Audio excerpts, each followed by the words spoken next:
Olá, bom dia, paz do Senhor. Hoje, quarta-feira, dia 30 de dezembro de 2020. Estamos a um dia do término do ano, né? E glória a Deus, porque até aqui o Senhor nos ajudou, até aqui o Senhor fez a diferença, estabeleceu a diferença daquele que serve e daquele que não serve ao Deus Todo-Poderoso que fez o céu e a terra. Glória a Deus pela tua vida. Bom dia, minha tia Rosália. Bom dia, todos os meus tios, primos. Deus abençoe a todos vocês, filhos, netos, genros, noras. A graça, a glória, a presença e o poder do Senhor esteja sobre todos, também meus pais, Dona Nadir, seu Toninho, Dona Dária, seu João, todos que estão conosco, Bispo Antônio, sua casa, sua família, Josué, Joel, Magda, Deus abençoe Valtir, Deus também abençoe Kátia, Deus abençoe a glória, a presença, o mover de Deus esteja sobre a vida de vocês, Eva, Carlos, familiares, Márcia, Fábio, Luiz Henrique, familiares, Dona Eudóxia, familiares, Deus abençoe também Dona Efigênia, o Senhor derrame da sua graça, do seu poder, também sobre o seu Augusto, filhos, netos, a presença, o mover de Deus sobre cada um, em nome de Jesus. Estamos, Sueli Felintro também, Sueli Felintro, Deus abençoe você, tua casa, tua família, em nome de Jesus. Estamos lendo a palavra do Senhor, Mateus capítulo 7, sobre os falsos profetas, que está do versículo 15 a 23, versículo 15 a 23. Estamos conversando todo dia um pouquinho, e ontem eu falei que eu iria falar o que significa identificar um falso profeta. Então eu comecei assim, primeiro, relativização da palavra, ou seja, a palavra é fraca. Não a palavra, pelo contrário, que quando ele prega, geralmente são pessoas eloquentes, que conseguem manter a atenção do público, são pessoas carismáticas na maioria das vezes, não é esse tipo de palavra, mas enfraquece a palavra de Deus, né? São colocadas no meio da palavra, por entre a palavra, como Paulo diz, vãs filosofias, lendas, fábulas, que são, vamos dizer, na plástica daquela palavra, daquela ministração, daquela palestra, é muito bonito, é muito bom, mas não é eficaz, porque o que é eficaz na vida da gente é a palavra de Deus. Palavra de Deus é lâmpada para os nossos pés e luz para os nossos caminhos. Claro, eu posso me utilizar do exemplo de um comentário, de um autor, um escritor, nada contra. Mas começar a fazer, vamos dizer assim, a dar muita importância, muito valor, paralelamente à palavra, isso é um erro e também é um perigo. Lembra daquilo que eu falei para você? Eu vou repetir. Bom dia, Eva, tudo bem? Lembra que eu falei para você? Falso profeta, falso evangelho, por conseguinte, falso evangélico.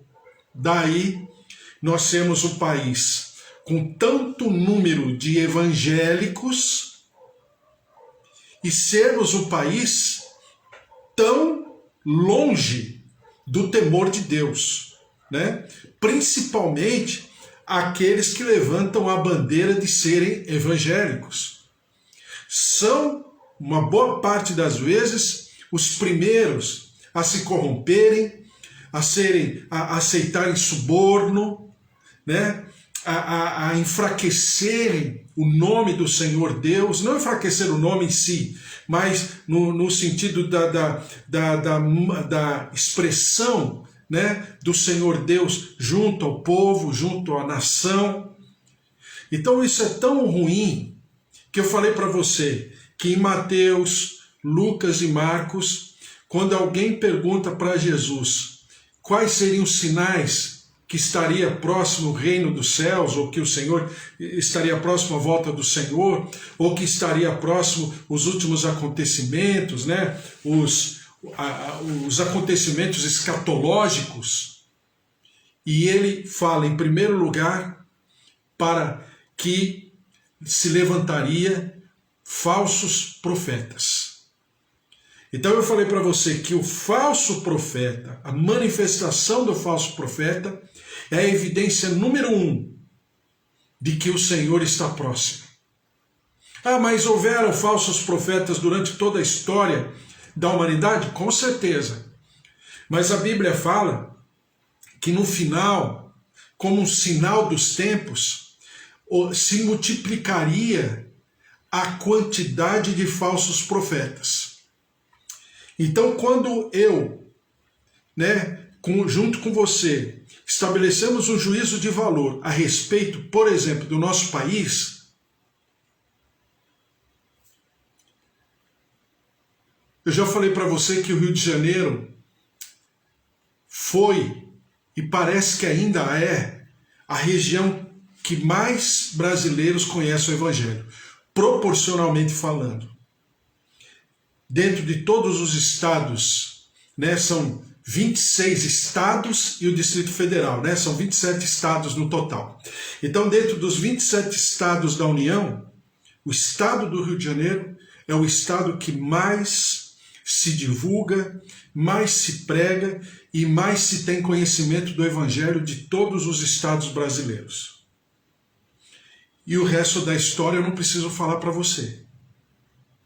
Não preciso falar porque está nas mídias, nos noticiários da TV, do rádio, da internet, comentários, zombaria. E nós, quer queiramos ou não, estamos no bojo. Não que a gente concorde ou que estejamos atrelados a isso, mas carregamos essa marca. Por quê? Porque é um falso profeta, possivelmente existem falsos profetas ali, pregando falsos evangelhos e germinando, gerando, gestacionando falsos evangélicos. Falso profeta, falso evangelho, falso evangelho, falso evangélico. E aí? É bom falar assim do nosso contexto de vida, porque a gente não precisa explicar. É assintoso, está aos nossos olhos. Não tem que ficar explicando, defendendo, ou querendo dizer que está falando contra fulano ou beltrano. Está aí, está estampado. Infelizmente nos jornais, nas páginas policiais. E do outro lado, ontem eu estava assistindo a notícia, eu até me propus diante do Senhor a jejuar, começar o jejum hoje de novo. Por quê? Eu estava jejuando, jejuei e me consagrei até as eleições, dia 15 de novembro, jejuei até mais ou menos dia 20 de novembro, e já estou começando de novo. Por quê? Não sei se você tem ouvido o que está acontecendo, principalmente no Rio de Janeiro. De um lado, os profissionais de saúde estão à frente de uma batalha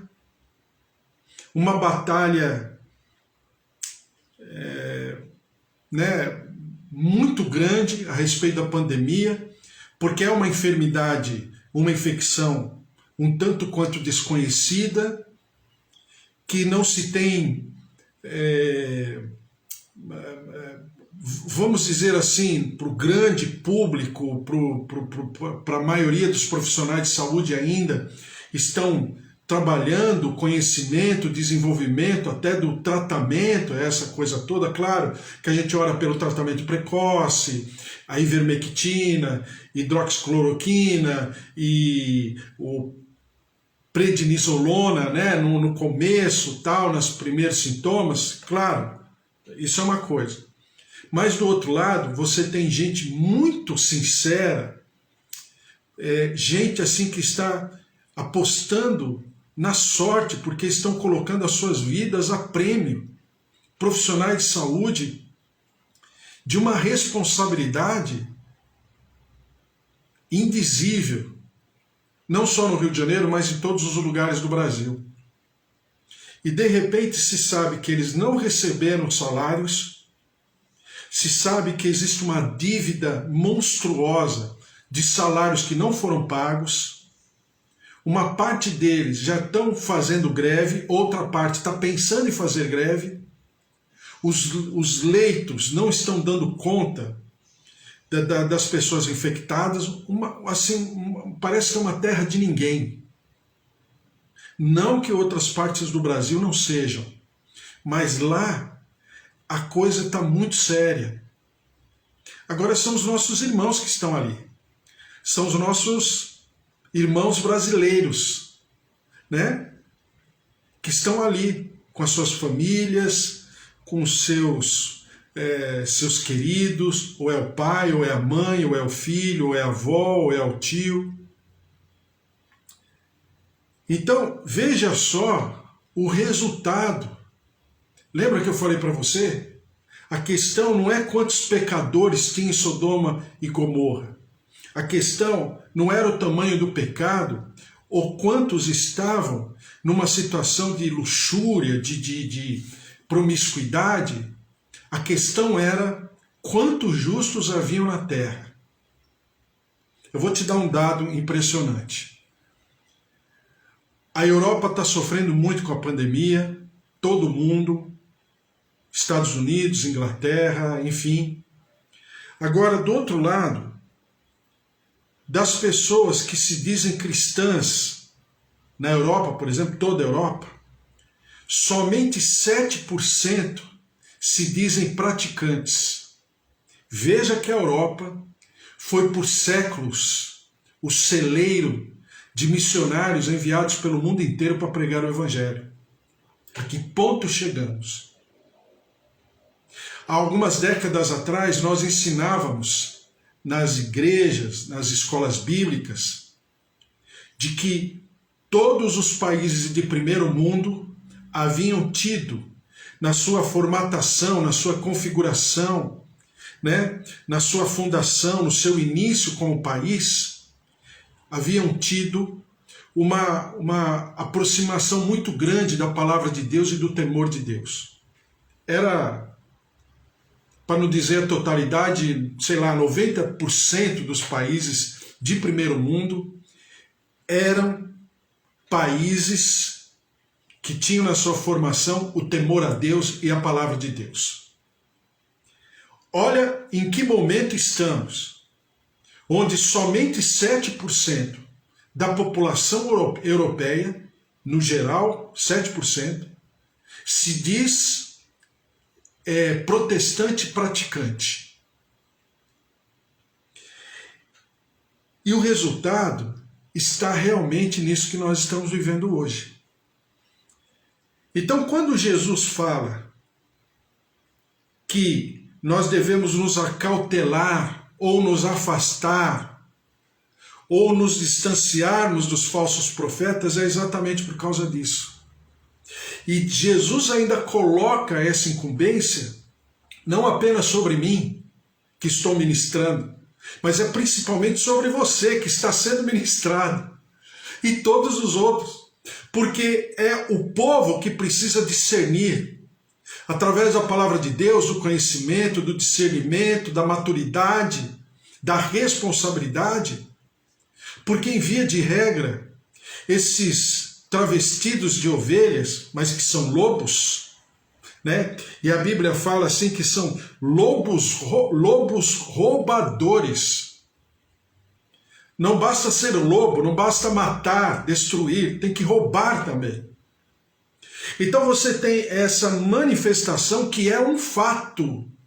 Não é em si, é um fato. E eu estou buscando do Senhor que você entenda no teu espírito, porque esses lobos travestidos de ovelhas estão muito mais presentes do que a gente imagina. Haja visto o resultado. A questão não é ter 20 milhões de evangélicos, ou 5 milhões, ou 500 mil, ou 100 mil. A questão é se esses chamados evangélicos são pessoas justas, piedosas, pessoas que são verdadeiras árvores plantadas junto a ribeiros de água, como o Salmo de número 1, que são verdadeiros cidadãos dos céus, são verdadeiros embaixadores do reino aqui na terra, são verdadeiros representantes celestiais aqui na terra. Não é assim que Hebreus 1,7 fala? Que são, eu vou até ler, são como labaredas de fogo, né? Hebreus 1,7. É um texto maravilhoso. É um texto assim que a gente tem que ter de cor e viver, né? Tentar viver o máximo possível. Ainda quanto aos anjos, diz: aquele que aos seus anjos faz ventos e aos seus ministros labareda de fogo. Mas acerca do Filho, o teu trono, ó Deus, é para todo sempre. Então nós somos enxergados como que, aos olhos do escritor aos Hebreus, Paulo, né? Para mim, Paulo, nós somos enxergados como ministros do Senhor, como labaredas de fogo.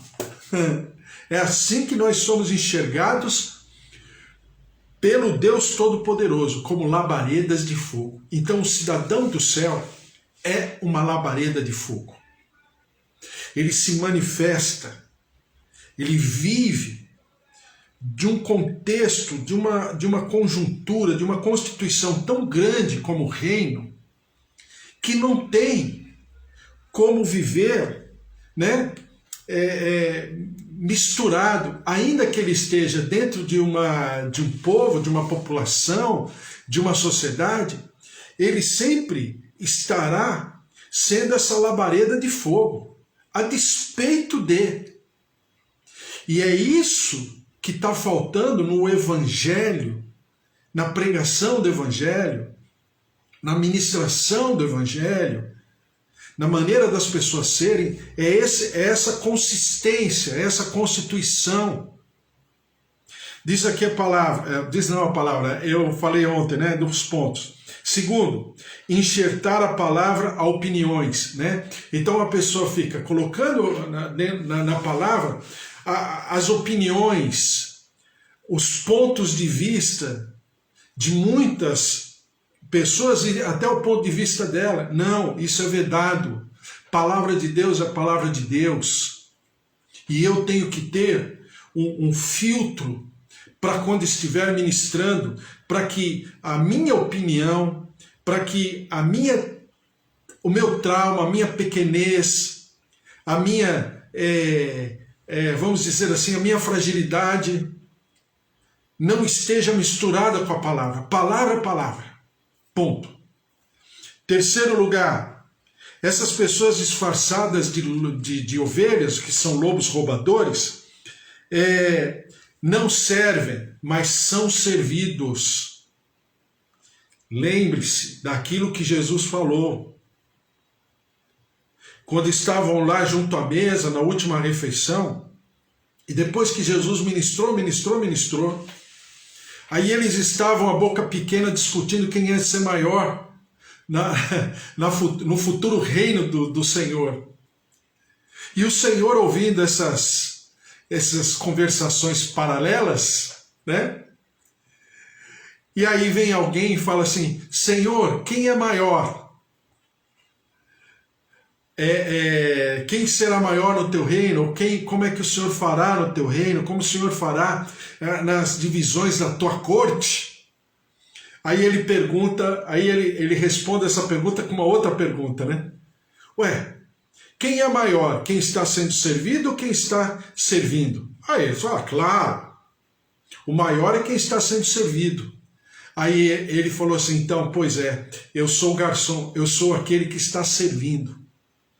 Então, em outras palavras, nós somos mordomos da obra de Deus. Na obra de Deus, nós sempre estamos servindo alguém. Daí, o Senhor derramar dons sobre os homens. Por quê? Porque esses dons servirão ao outro. E o dom do outro servirá a mim. E assim, nós vamos vivendo como corpo, né? Como os pastores pregam, né? Eles falam bonito, corpo místico de Jesus Cristo. Por quê? Porque é um auxiliando o outro. Eu nunca serei autossuficiente. Você nunca será autossuficiente. Por quê? Porque você tem falhas, porque eu também tenho falhas? Não, mas é porque isso faz parte da obra de Deus. É um que completa o outro. Daí, nós preservarmos, pregarmos e vivermos em comunhão. Então, quando o Senhor Jesus fala para os discípulos que ele era o mordomo, nossa, cai tudo por terra. Tudo aquilo que eles estavam discutindo não tinha mais razão de ser, porque ele próprio estaria servindo. Até que após a refeição, o Senhor Jesus, após uma parte da refeição, não toda, mas uma parte da refeição, o Senhor Jesus vai até lá fora, pega uma bacia, puxa a água possivelmente do poço, enche a bacia, cinge os lombos, ou seja, pega toda aquela vestimenta que ele tinha, faz um rolo, faz como se fosse uma fralda, coloca na cintura e vai lá e lava os pés dos seus discípulos. Por quê? Porque é exatamente a figura da igreja. Se esse líder ele é mais servido do que servir, se é cheio de holofote, cheio de staff, né? Staff são os seus comandados auxiliares, como se ele fosse um reizinho, ixi, toma cuidado, alguma coisa está errada. Porque não é assim que o ministro de Deus tem que andar.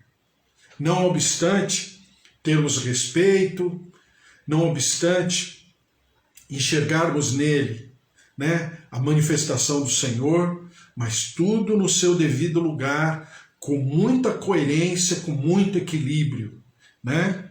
Lembre-se, nós estamos cheios de cantores e cantoras que antigamente era chamado cantor e cantora, né? Porque louvava a Deus. Agora é artista gospel. Tem camarim, tem, como é que fala? Toalha branca, tem que ter não sei o que lá, só toma tal marca de refrigerante ou de água, as frutas tem que ser a fruta tal. Então, não é mais oferta, agora é cachê. Então você vai ver, nada contra a nomenclatura, mas você vai percebendo uma banalização daquilo que é espiritual em nome daquilo que é uma plástica bonita, é uma apresentação, né? É um holofote. Então você começa a perceber naquilo alguma coisa que não está muito bem. Mas eu quero que, por favor, se não começa a falar, eu quero que você crie discernimento. Porque o mesmo Espírito Santo que age na minha vida, age na tua vida. E se não agir na tua vida, então não está sendo Espírito Santo. Alguma coisa está errada. Então nós temos que trabalhar isso para que possamos enxergar. Porque eu estou falando de um e de outro. Perceba, eu não estou nem falando só de um e nem só do outro. Estou falando do nosso contexto de evangelho aqui no Brasil. Tá? Quarto, os frutos. Olha, pregador que só traz confusão, divisão, que faz os membros depois ficarem na internet discutindo um com o outro por causa daquilo que ele falou, que trazem decepção, ministério que passam por cima das pessoas como se fossem tratores. Lembra que eu falei para você? A organização é mais importante do que o organismo. E essa alteração de paradigma, isso é pecado, é abominação. Não, o organismo é maior que a organização. Ou seja, tem que ter organização? Tem. Mas o organismo é mais importante do que a organização. Vou dar um exemplo para você. Existem igrejas que, por causa do seu público, desculpe o termo, mas você vai entender, eu não estou falando de maneira pejorativa. Entenda, o organismo é maior que a organização. tá? Organização aqui tem que ter organização. Horário para começar, horário para terminar, os dias de culto, quem vai falar, quem vai cantar, o tempo, mais ou menos tem que ter. Ninguém está falando para ficar engessado, mas tem que ter. A pessoa que vai pregar, que vai ministrar, enfim, tem que ter isso, tá? Então, o organismo é mais importante do que a organização. Então, tem algumas igrejas que são, por causa do seu contexto, dos seus frequentadores, desculpe o termo, são superavitárias.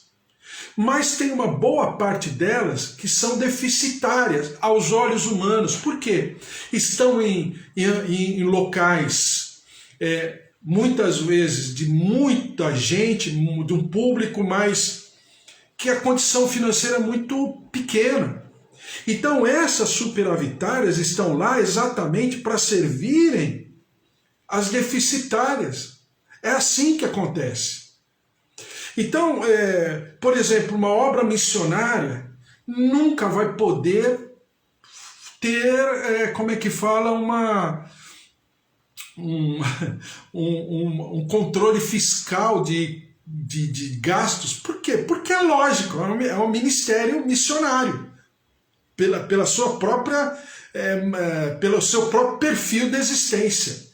Se é missionário, a própria nomenclatura já está dizendo. Então são coisas que você percebe nos grandes ministérios e tal, que isso está meio nebuloso.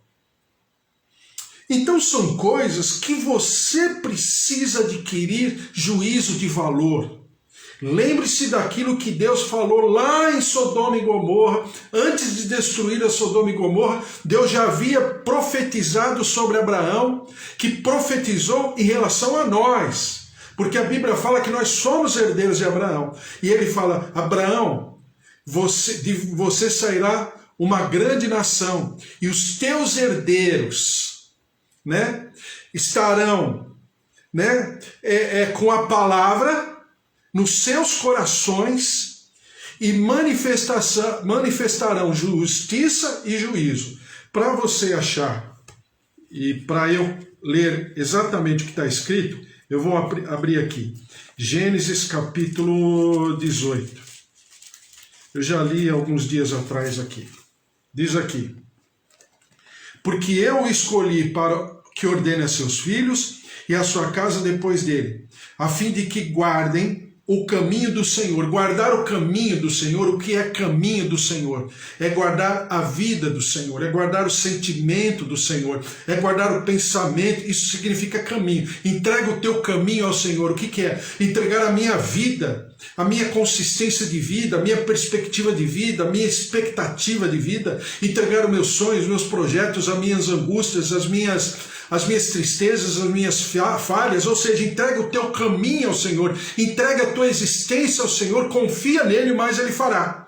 Agora o Senhor aqui, em Gênesis capítulo 18, está falando exatamente o inverso. Então ele diz assim: a fim de que guardem o caminho do Senhor, ou seja, a vida do Senhor, a expectativa do Senhor, o sentimento do Senhor, a perspectiva do Senhor, o sonho do Senhor, porque o nosso Deus é um ser sonhador. Daí vir a célebre frase: quem não sonha, não vive.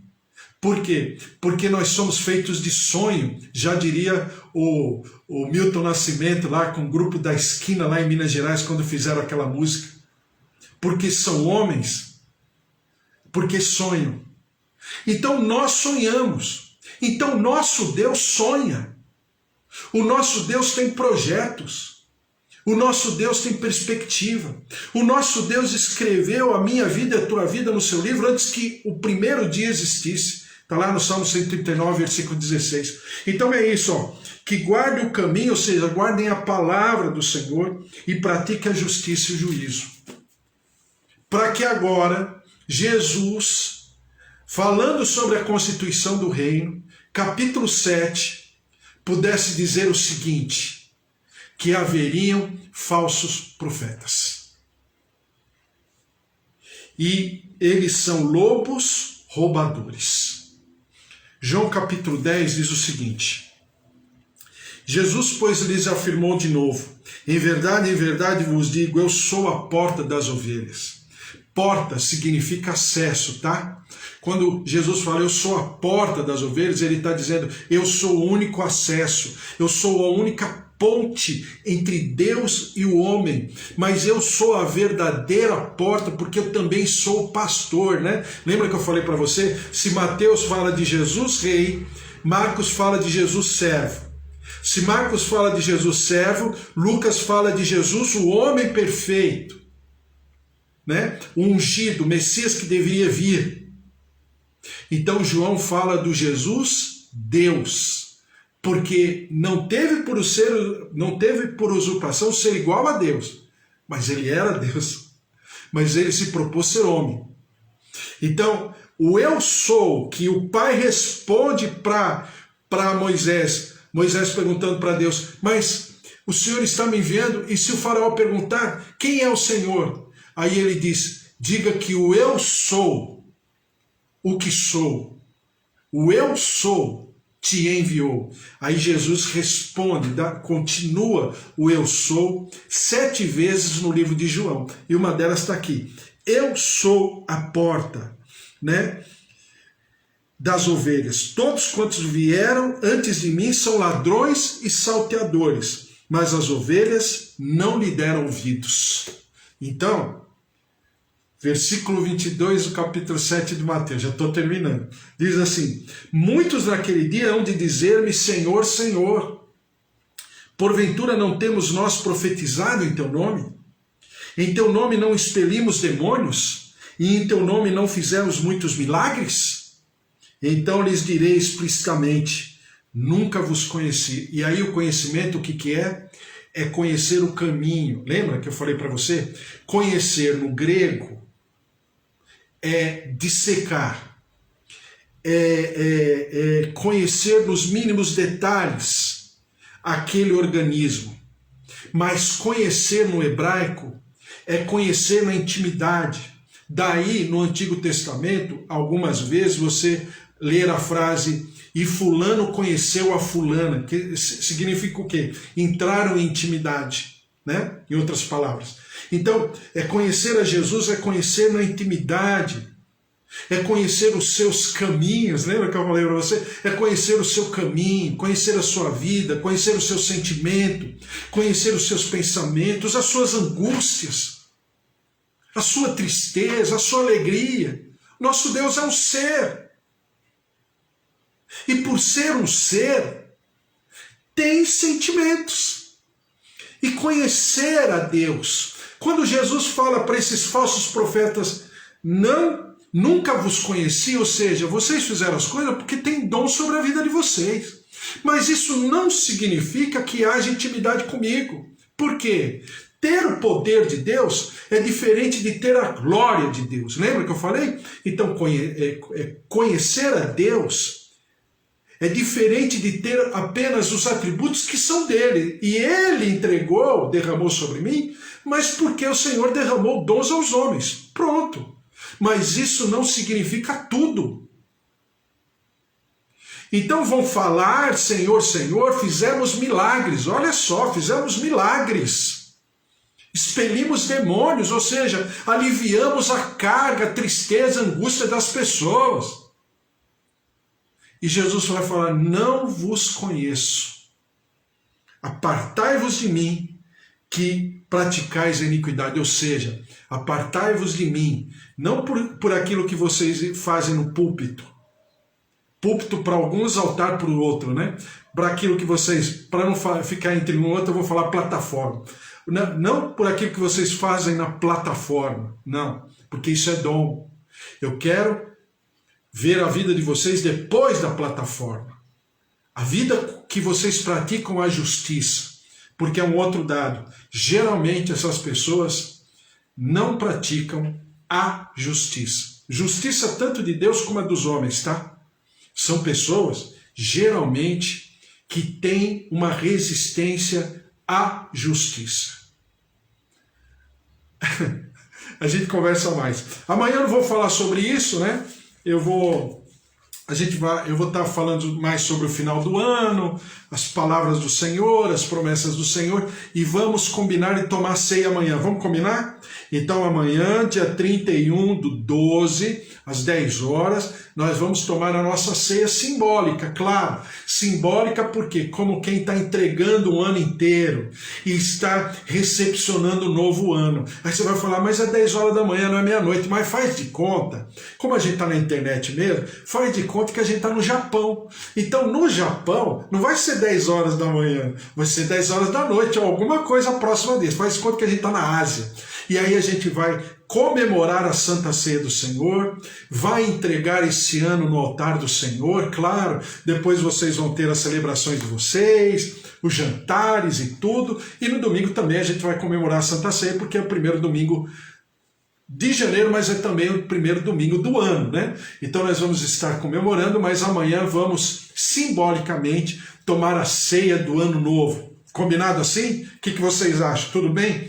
O Bispo Antônio falou amém, ela também falou amém, todos aqui estão falando amém, então amém, glória a Deus. Então amanhã 10 horas, simbolicamente, nós vamos tomar a ceia do Senhor, vamos entregar ao Senhor, vamos orar diante do Senhor, nos derramar, entregando esse ano maravilhoso, porque foi um ano muito especial. Se para muitos, e nós estamos jejuando e orando por essas pessoas, para muitas pessoas, até pessoas que nós conhecemos, servos de Deus, pastores, pastoras, né, estão na presença do Senhor. Nós vivemos um ano sabático, vamos dizer assim, o ano que nós buscamos mais o Senhor, o ano que mais nós contemplamos ao Senhor, o ano que o Senhor derramou da sua misericórdia sobre a nossa casa, a nossa vida, a nossa família, os nossos queridos, né? Foi um ano totalmente adverso, em muitos sentidos, mas para nós que somos de dentro, o ano que o Senhor projetou sobre a nossa vida, como família, como servos de Deus e como igreja em comunhão, como comunidade, como a nossa sinagoga virtual aqui. Em nome de Jesus, amém? Então vamos orar. Senhor, já quero te agradecer e te louvar pelos teus servos que estão aqui, cada um deles, aqueles que entrarão durante o dia, tua graça, o teu poder, a tua vitória, a tua plenitude, o louvor e a celebração por um Deus todo-poderoso que nos livrou, nos guardou, nos protegeu, nos escondeu debaixo das suas asas, nos fez descansar à sombra do Onipotente. Ao Senhor todo louvor, toda honra e toda glória. Cada família, cada neto, cada avô, cada avó, tios, sobrinhos, filhos, marido, esposa.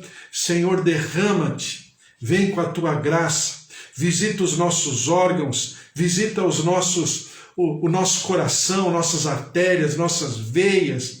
Visita, Senhor, o nosso fígado, os nossos rins, a nossa circulação sanguínea, toda a dor da coluna, nos ossos, nas juntas, nas articulações. Deus de maravilhas, toca, visita, cura, traz o teu equilíbrio sobre as nossas taxas, sobre os nossos olhos, nossos ouvidos. Deus de maravilhas. E nós daremos ao Senhor sempre todo louvor, toda honra e toda glória. Nós te clamamos pelo nosso país, pelo nosso Brasil. Senhor, tem misericórdia, tem misericórdia.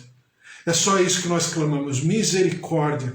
Sara a nossa terra, ampara, enxuga a lágrima do nosso cidadão brasileiro. Senhor, essas chuvas, aquilo que aconteceu nessa madrugada em Budas Artes, tantas coisas acontecendo em Santa Catarina, Rio de Janeiro, Manaus, tudo. Senhor, tem misericórdia. Cura a nossa terra e nós daremos sempre ao Senhor todo louvor, toda honra e toda glória, em nome de Jesus. Amém. Amém? Glória a Deus, que o Senhor te abençoe. Um dia 30 maravilhoso, uma quarta-feira maravilhosa. O Senhor esteja com você em tudo que você fizer, preparativo, celebração, festa, comunhão. A graça e a presença do Senhor esteja sobre a tua vida. Que o amor de Deus Pai, a vida vitoriosa em Jesus Cristo e as consolações do Espírito Santo da promessa estejam sobre a tua vida, a tua casa, a tua família. Porque se Deus é por nós, quem será contra nós? Se o Senhor é nosso pastor, de nada nós teremos falta. Sabe por quê? Ninguém pode te separar do amor de Deus. Ele é único, Ele é eterno, Ele é perfeito, Ele é profundo e Ele é curador. O amor de Deus cura. Deus abençoe você. Um beijo. Até amanhã. Amanhã com ceia do Senhor especial, simbolicamente entregando os 365 dias do ano de 2020 no altar do Senhor. Amém? Um beijo para você. Até amanhã às 10 horas. Fique na paz. Tchau, tchau.